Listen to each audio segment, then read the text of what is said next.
It is time to welcome back the Mayor of St. Catharines, Walter Sendzik, to see how the city is doing. How are you doing? Good morning. Good morning. Good to see you back, Bob. Oh, yeah. Look how rested I look. And so do you. Or have you got some time off coming up? Coming up right now, it's working through the long weekend and then hoping to take a couple days, see what happens. Yeah. Speaking of the long weekend, now let's talk about the beaches. Any special plans patrolling that? Well, we're hoping for the premier today. We'll be making an announcement later today about maybe opening up some outdoor amenities, and we're going to be paying close attention to that. Right now, Bob, in Niagara, the beaches are closed from Fort Erie to St. Catharines. So under the regulations of the Ontario government, these beaches are closed, and we're prepared to make sure that people stay away from our beaches for the long weekend, even though it looks like a beautiful weekend. But we're hoping that maybe the premier will signal that there's an opportunity, and if so, we'll be prepared. Yeah, we're hearing, and of course, all will be revealed later today, but the restaurant patios will open up later in the month of June. But I would imagine St. Catharines, whenever that date is, they'll be ready to go. Our patios, the restaurants, you can go down St. Paul Street in St. Catharines right now, and you can see that the restaurants are anticipating anxiously the opening up of patios here in our community, from, again, Port Dalhousie through to Meriton and downtown St. Catharines. The restaurants are ready. We're just waiting for the province to signal that it's safe to do so. And I can assure you, once those patios are open, they will be full.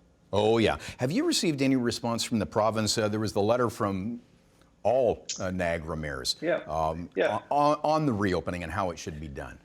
So what we've seen is that they have listened not just to the mayors of Niagara, but to the mayors across Ontario, where we talked about we need to understand the reopening of the economy and what that looks like. And we also need to understand the return to play.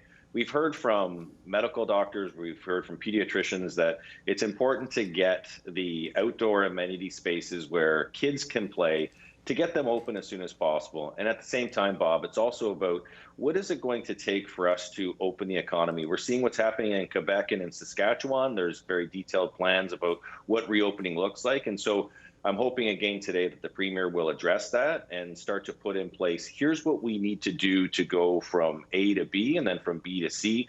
It gives the public an idea of what we need to do as a community. Vaccination rates, we need to get our ICU numbers down, we need to get the positivity rate of COVID down.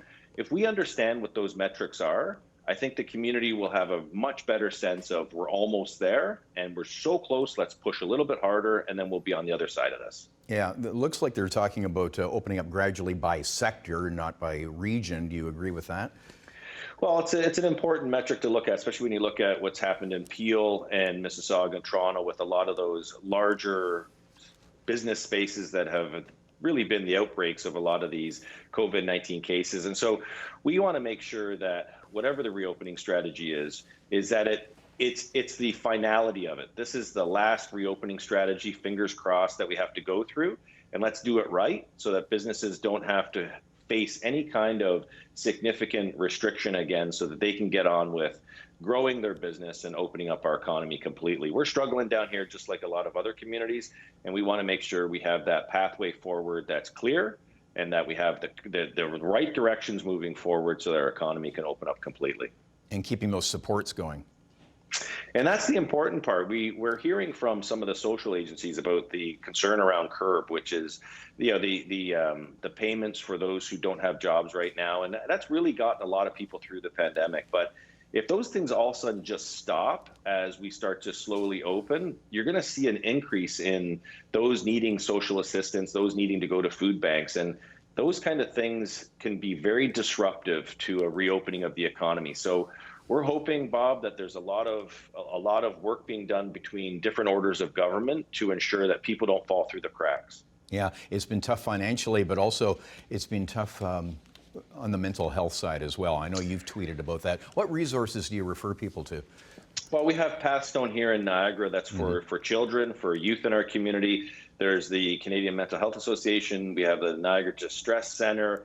There's a number of different agencies that help people who are struggling through mental health. And the important thing about the messaging, Bob, is for people to acknowledge that we're all going through different stresses in our life. And this is creating potentially a mental issue around anxiety, around stress, around traumas that have happened. And so people need to be encouraged to seek out the resources that are available and not be afraid to talk about it, because we're trying to take that out of the shadows, if you will. And talking about mental health should be an everyday thing, not once a year thing. Oh yeah, absolutely. We had a story on that yesterday, and the numbers are very real, and the impact is very real. So it's so important. Well, have a safe weekend, and we'll talk to you next week. We appreciate your weekly updates from St. Catharines. Mayor Walter Sendzik. Have a great long weekend. You too. All right, we don't get one. We're going to be here, by the way, we should mention.